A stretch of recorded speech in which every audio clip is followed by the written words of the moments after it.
Bueno, espero que se me vea bien porque el otro se me cortó, así que bueno, tenemos un pequeño problemita. Este problema, sí, es un problema de aplicación característico de triángulos rectángulos.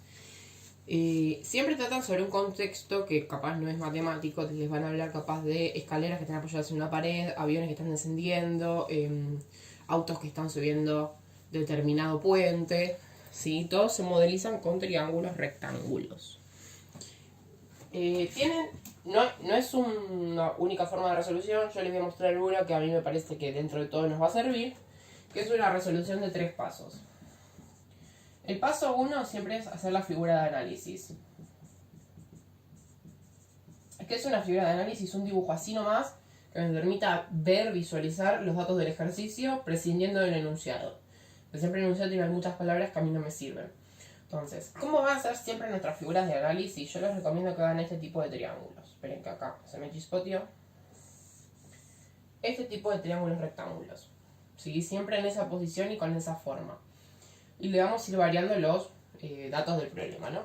En primer lugar me habla de una escalera que está apoyada en una pared. Entonces, si yo me fijo estos tres lados, primero que ya nos damos cuenta que esto va a ser el piso y que esto sería nuestra pared. ¿Sí? ¿Por qué me doy cuenta? Por el ángulo recto. Nuestras paredes en nuestra casa siempre forman un ángulo recto con el piso. Y aparte, al estar apoyada la escalera, suponemos que tiene una inclinación. Y el único lado que tiene una inclinación es este. Entonces, este va a ser nuestra escalera.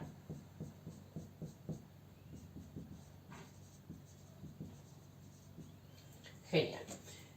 Me da dos datos ya de entrada. Me dice, la escalera tiene 3,28 metros. Es decir, acá sabemos que este lado es 3,28 metros. Y la pared tiene 2,76. Espero que se vea bien esto del rojo porque no sé si sale. Sí, sale genial. ¿Qué es lo que me pide calcular? El ángulo de inclinación de la escalera. Cuando yo apoyo la escalera, el ángulo de inclinación siempre se mide sobre el piso. Entonces, esto es lo que yo tengo que calcular. Que como no tiene un nombre, vamos a ponerle ángulo alfa. Pueden poner el ángulo 1, 2, 3, ángulo beta, lo que ustedes quieran. Pero hay que escribirlo. Una vez que tengo esto, el paso 2 es ver qué datos tengo y me sirven. Primero, ¿qué tengo que identificar? ¿Qué es lo que yo quiero calcular? Acá no resolvemos todo como veníamos haciendo hasta la semana anterior. Que era, teníamos un triángulo, encontrábamos los tres lados, los tres ángulos. No. Los problemas únicamente resuelvo lo que me piden. A mí me piden calcular el valor de ese ángulo, entonces esto es lo que yo tengo que calcular.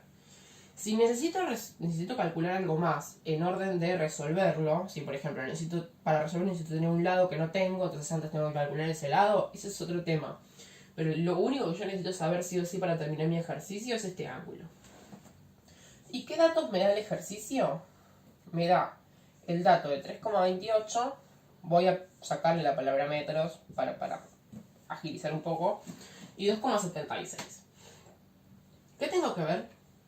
¿Qué relación tienen estos dos números con el ángulo que yo quiero calcular?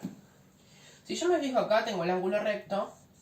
Siempre habíamos visto que el lado contrario al ángulo recto es la hipotenusa. Entonces, si yo acá tengo el ángulo recto y acá tengo la escalera, y la escalera mide 3,28, ese dato es la hipotenusa. Entonces, acá lo que tengo es hipotenusa. Y 2,76. Lo tengo acá. Respecto de mi ángulo también está contrario. Entonces, respecto del ángulo alfa es el lado opuesto. ¿Sí? Porque está contrario. Si yo tuviese de dato el piso, estaría teniendo el lado adyacente, ¿sí? Una vez que tengo esto, el último paso es resolverlo, ¿sí? ¿Y cómo lo resuelvo? Fijándome estos datos que tengo y qué me sirve. En general están pensados para que ustedes tengan que recurrir a alguna razón trigonométrica.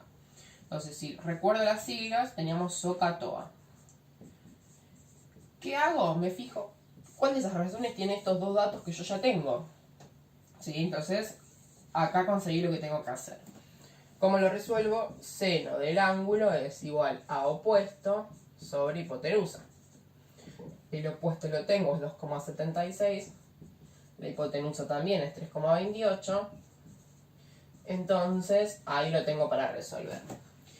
Ahora lo voy a resolver yo con ustedes, voy a buscar la calculadora. una cuestión a tener en cuenta, sí o sí tenía que usar la razón trigonométrica seno. No necesariamente, podría haber usado coseno tangente, pero ¿qué pasa? En coseno y tangente necesito calcular el lado adyacente, que no tengo. ¿Lo puedo calcular?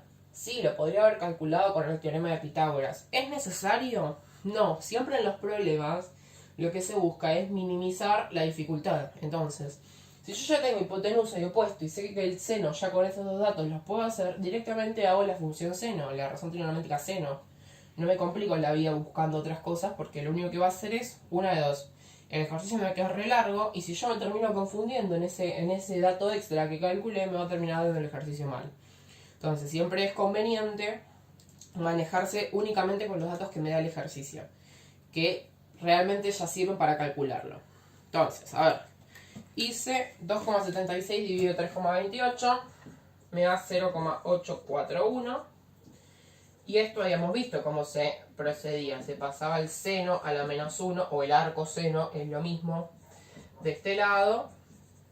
Y la calculadora me arrojaba un resultado numérico que yo lo tenía que pasar a grados, minutos y segundos. Entonces voy a hacerlo.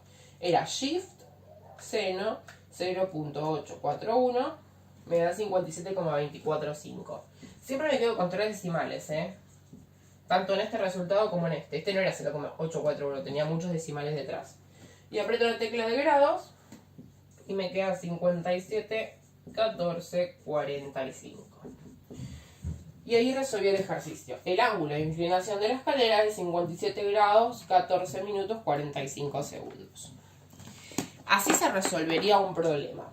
¿Todos van a ser iguales? No, todos van a tener la misma figura de análisis. Siempre dibujan este rectángulo, este triangulito, y le ponen los datos referidos al problema. No siempre van a ser lo mismo, ¿sí? Capaz tienen este ángulo y estos dos lados, ¿sí? Va variando de acuerdo al contexto del problema y lo que el problema pide. Algo que sí les voy a contar, que aparece bastante en los problemas referidos a triángulos rectángulos, son dos palabritas, que acá aparece acá aparece la palabrita ángulo de inclinación. ¿Sí? Vamos a manejarnos los dos con el mismo triángulo. Bueno, quedó casi igual. El ángulo de inclinación siempre refiere a este ángulo acá. ¿Sí? Porque cuando yo inclino algo, la inclinación se mide respecto del piso. ¿Sí? Entonces siempre consideramos que este lado acá abajo es el piso. Y después otra palabra que les va a aparecer mucho es ángulo de depresión. ¿Qué significa ángulo de depresión? Es este de acá arriba. ¿Sí? Este también se mide respecto del piso, pero es el ángulo opuesto al piso. Entonces tenemos ángulo de inclinación, ángulo de depresión. Palabras que capaz les aparecen en lugar de ángulo de depresión, inclinación, pero no, inclinación más que nada no, descenso. Todos los problemas que hablen sobre ángulo de descenso también es ángulo de depresión. Por ejemplo, les voy a mandar uno de un avión que les dice el ángulo en el que está descendiendo hasta el aeropuerto. ¿Sí? El ángulo de descenso es lo mismo que el ángulo de depresión, entonces lo que les estaría diciendo este ejercicio es este ángulo de acá. ¿Sí? Así que tenganlo en cuenta, son palabritas que les van a aparecer en los ejercicios que tal vez uno no entiende muy bien de qué tratan, pero no es nada más raro que eso.